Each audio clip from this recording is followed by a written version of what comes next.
You, John Fitzgerald Kennedy, do solemnly swear I, John Fitzgerald Kennedy, do solemnly swear that you will faithfully execute the office of President of the United States that I will faithfully execute the office of President of the United States and will, to the best of your ability, and will, to the best of my ability, preserve, protect, and defend the Constitution of the United States. preserve, protect, and defend the Constitution of the United States. So help you God. So help me God.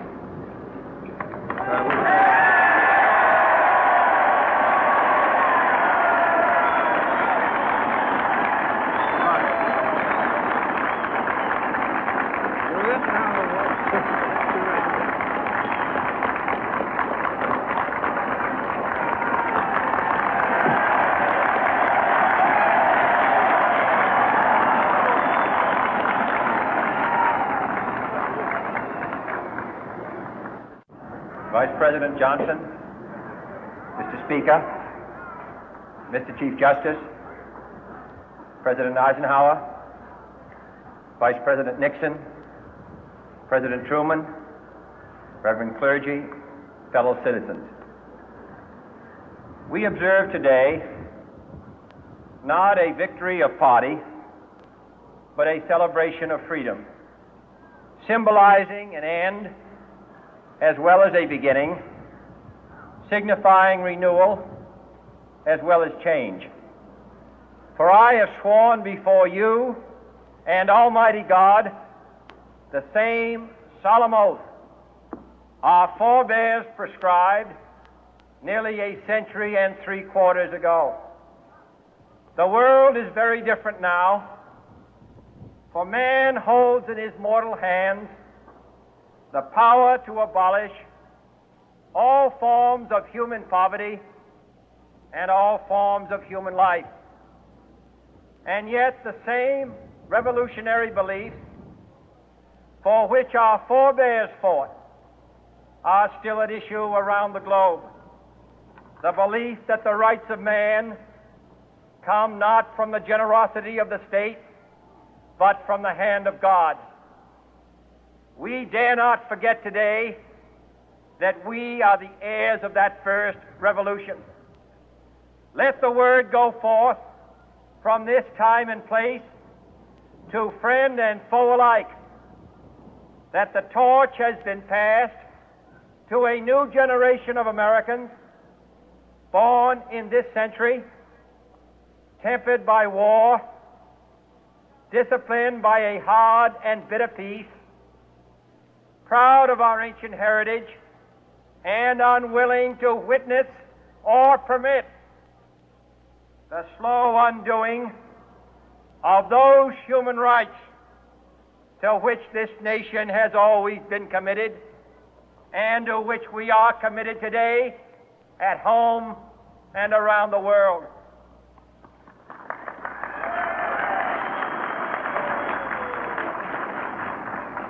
Let every nation know, whether it wishes us well or ill, that we shall pay any price, bear any burden, meet any hardship, support any friend, oppose any foe to assure the survival and the success of liberty.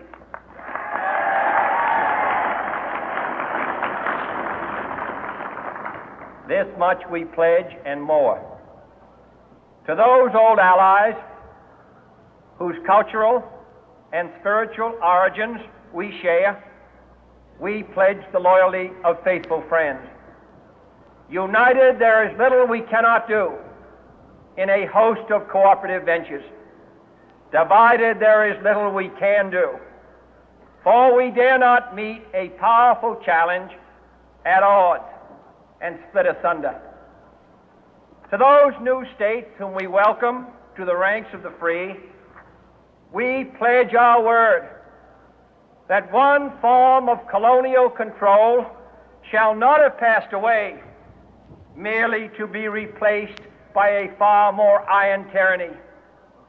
We shall not always expect to find them supporting our view, but we shall always hope to find them strongly supporting their own freedom, and to remember that in the past, those who foolishly sought power by riding the back of the tiger ended up inside.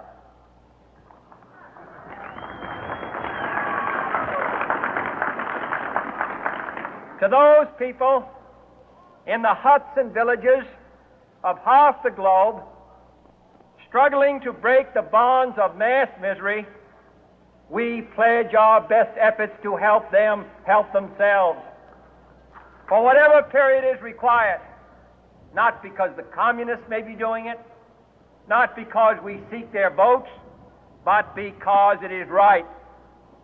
If a free society cannot help the many who are poor, it cannot save the few who are rich.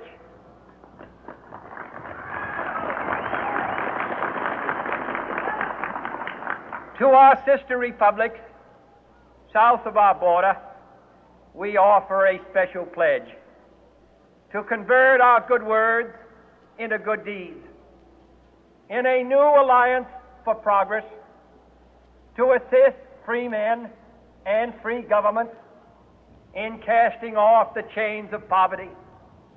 But this peaceful revolution of hope cannot become the prey of hostile powers. Let all our neighbors know that we shall join with them to oppose aggression or subversion anywhere in the Americas. And let every other power know that this hemisphere intends to remain the master of its own house.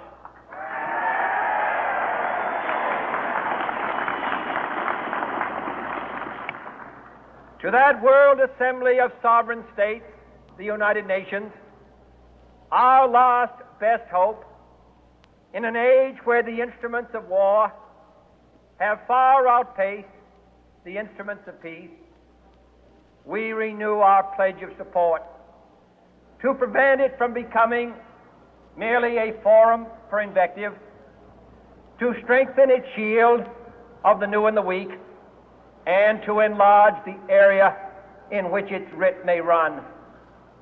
Finally, to those nations who would make themselves our adversary, we offer not a pledge, but a request that both sides begin anew the quest for peace.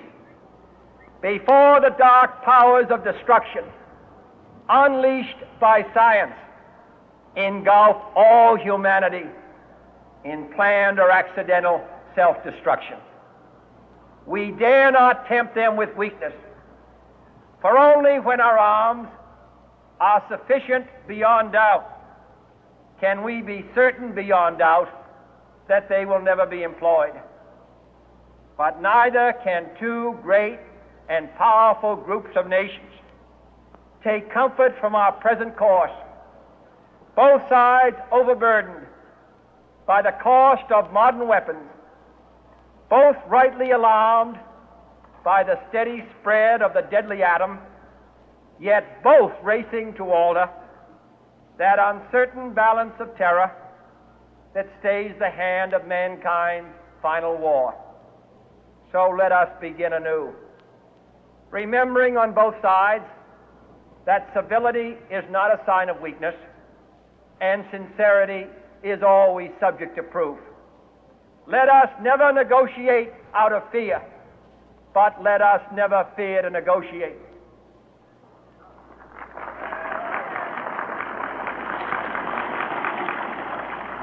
Let both sides explore what problems unite us, instead of belaboring those problems which divide us.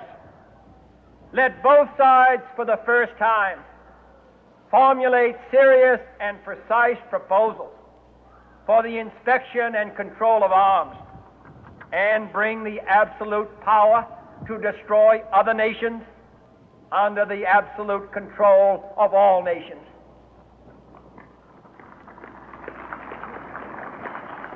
Let both sides seek to invoke the wonders of science instead of its terrors.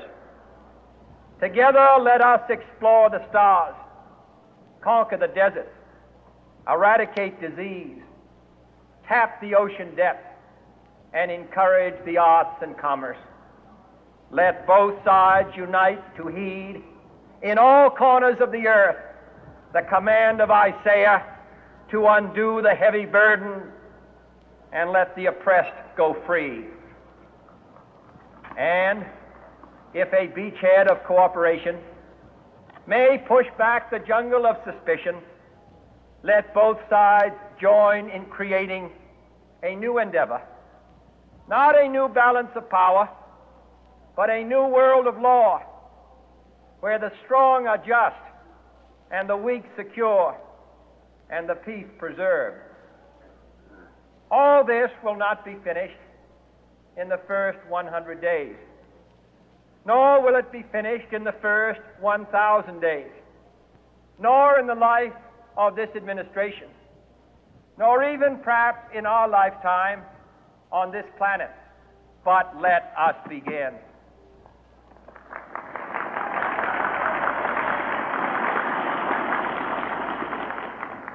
In your hands, my fellow citizens, more than mine, will rest the final success or failure of our course. Since this country was founded, each generation of Americans has been summoned to give testimony to its national loyalty. The graves of young Americans who answered the call to service surround the globe. Now the trumpet summons us again, not as a call to bear arms, though arms we need, not as a call to battle, though in battle we are, but a call to bear the burden of a long twilight struggle, year in and year out, rejoicing in hope, patient in tribulation, a struggle against the common enemies of man, tyranny, poverty, disease, and war itself. Can we forge against these enemies a grand and global alliance, north and south, east and west, that can assure a more fruitful life for all mankind? Will you join in that historic effort?